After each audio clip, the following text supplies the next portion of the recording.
এত রেগে যাচ্ছেন কেন? কেউ তো ভুলগা বলেছি, আর কত কিছু করার বাকি আছে। এই তোর সাহস দেখে তো আমি অবাক হয়ে যাচ্ছি। তুই সামান্য কাজের ছেলে হয়ে তুই আবার বরকা বলেছিস, আবার কিনা বলছিস আরো কিছু করার বাকি আছে। এই তুই কি করবি? আরে ম্যাডাম, যা করার ওই বেডরুমে করব।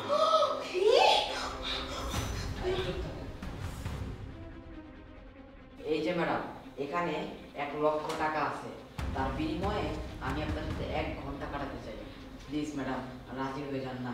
পুরো 1 লক্ষ টাকা, এই অফার আপনাকে জীবনে ওকে দিবে না, তাই বলছি একটু ভেবে দেখুন। 1 লক্ষ টাকা? এই ছোট লোকের বাচ্চা, তুই আমাকে কি ভেবেছিস? মাত্র 1 লক্ষ টাকার জন্য আমি তোর সাথে বেড শেয়ার করব? এই আমাকে দেখে কি তোর এরকম মনে হয়? আরে ম্যাডাম, এমন করছেন কেন? আমি তো জানি আপনি এসব কাজ করেন। মাত্র 1 ঘন্টারই তো ব্যাপার।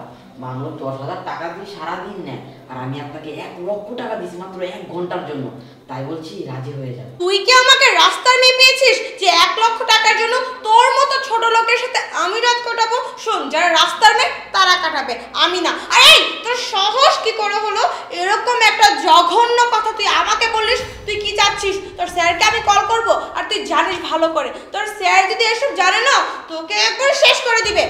ও আচ্ছা, বুঝতে পেরেছি। টাকার অঙ্কটা হয়তো বা আপনার কাছে খুব কম হয়ে গেছে। দাঁড়ান,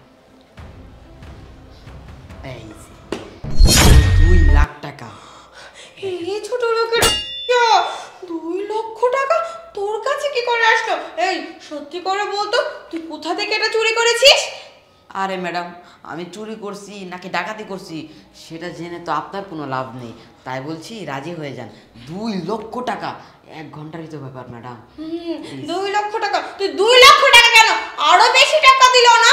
আমি কখনো এরকম কাজ করতে পারবো না, কারণ আমি আমার স্বামীকে না খুব ভালোবাসি, আর আমার এই স্বামীর জায়গাটা আমি আর কাউকে দিতে পারবো না। আর তোর মতো ছোট লোক তো নাই।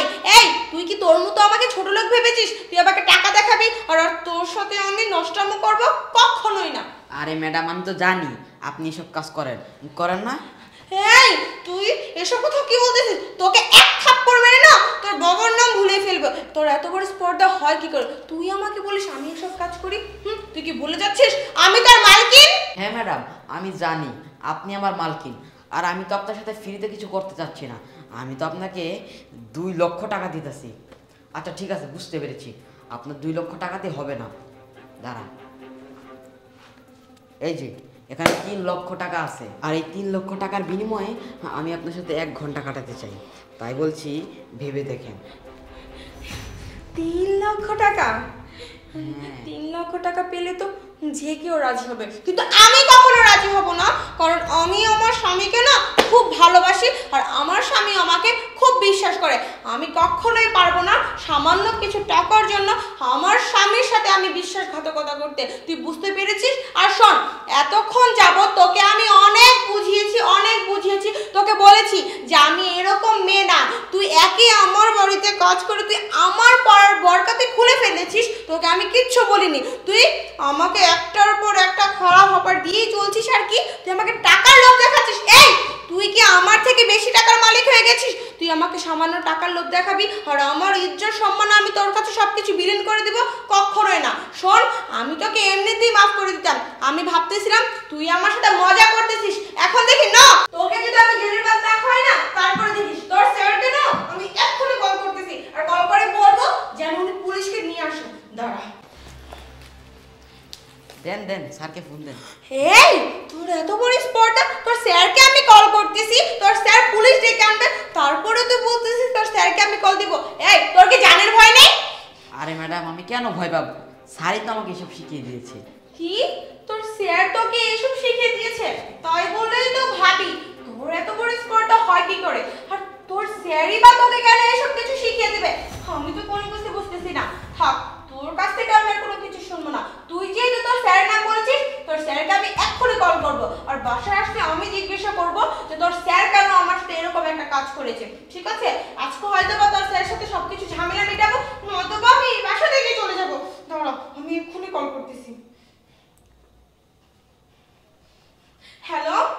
হ্যাঁ বলো। তুমি কোথায়? আমি অফিসে। অফিসে? তাড়াতাড়ি বাসায় আসো।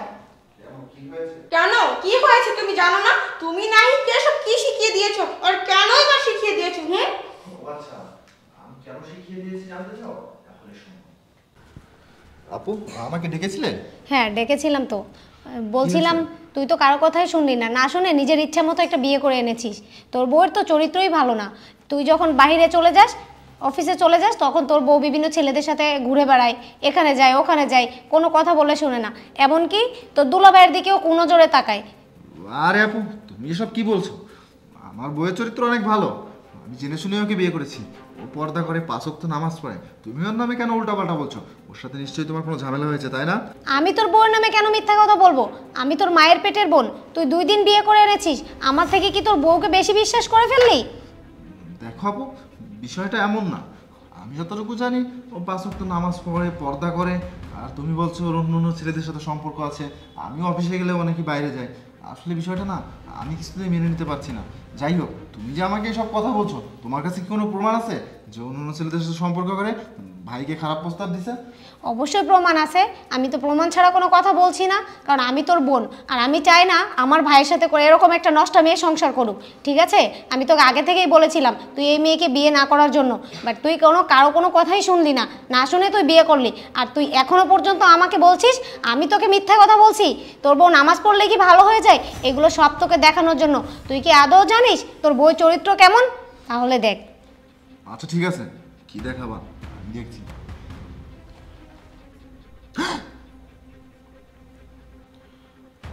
এই তুই এখন এত কি ভাবছিস? হ্যাঁ, এরপরও কি তুই এই বউ নিয়ে সংসার করবি? যা, ওকে এখনই এই বাসা থেকে বের করে দে।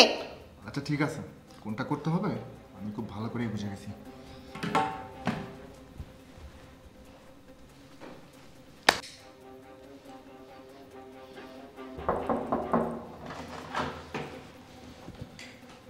এবার বুঝতে পেরেছ আমি কেন নাহিদকে সব শিখিয়ে দিয়েছি? আসলে সোনালি কি হয়েছে জানো? আমার বোন আর বোনের জামাই তোমাকে নিয়ে অনেক কথা বলেছে। আমাকে বলেছিল তোমার নাকি চারিত্রিক সমস্যা আছে, তুমি নাকি অন্য ছেলেদের সাথে সম্পর্ক করো। আসলে ও তো আমার মায়ের পেটে বোন, ওর কথা আমি কিভাবে অবিশ্বাস করি বলো? হ্যাঁ, তুমি ওর কথা বিশ্বাস করতে গিয়ে এতদিন তুমি আমাকে অবিশ্বাস করেছো। তুমি যদি আমাকে ভালোই বাসতে, তুমি যদি আমাকে বিশ্বাসই করতে, তুমি ওকে এইসব না বলে ওই এইটুকু একটা ছেলেকে এত জঘন্য কথাবার্তা না শিখিয়ে দিয়ে তুমি আমাকে জিজ্ঞেস করতে পারতে। আর তুমি আমাকে জিজ্ঞেস করবে না কেন? তুমি তো আর আমাকে ভালোবাসো না, তুমি তো আমাকে সন্দেহ। তোমার ভুল হচ্ছে। দেখো, আমি তো আমার মায়ের পেটের বোনকে তার হাজবেন্ডকে অবিশ্বাস করতে পারি না। দেখো, হাজার হলেও ও আমার বোন, রক্তের বোন, ওর কথা তো আমি অবিশ্বাস করতে পারি না। আমি তার পরীক্ষা করার জন্য নাহিদকে এসব আমি শিখিয়ে দিয়েছি। দেখো, এখন তো প্রমাণ হয়ে গেছে যে আসলে তোমার মতো বউ প্রত্যেকটা ঘরে ঘরে থাকা উচিত। দেখো, আমি যেটা করেছি অনেক বড় অন্যায় করেছি, তুমি আমাকে ক্ষমা করে দিও। দেখো, আমাকে তুমি মাফ করে দাও, এমন ভুল আর আমি কখনোই করবো না। আচ্ছা ঠিক আছে, আমার কাছে আর ক্ষমা চাইতে হবে না। যাই হোক, তুমি তোমার ভুল বুঝতে পেরেছো, তাতে আমি খুশি। আর একটা কথা মনে রাখবা, কারো সংসারে কেউ সুখে থাকুক এটা কেউই চায় না। একটা সংসার ভেঙে দেওয়া যতটা সোজা, সেটা গড়া ততটাই কঠিন। তোমার ভুল তুমি বুঝতে পেরেছো, আমি এতটুকুই চাইবো নেক্সট টাইম থেকে অন্যের কথা না শুনে নিজের চোখে দেখে সবকিছু বিবেচনা করে আমাকে সন্দেহ করবে। হ্যাঁ, তুমি একদম ঠিকই বলেছো। আমার বোনের কথা বিশ্বাস করা আমার একদম উচিত হয়নি। যাই হোক, আমার বোন যেহেতু আমাকে এত বড় মিথ্যা কথা বলেছে, সেহেতু ও কোনো ছাড় পাবে না। চলো আমার সাথে।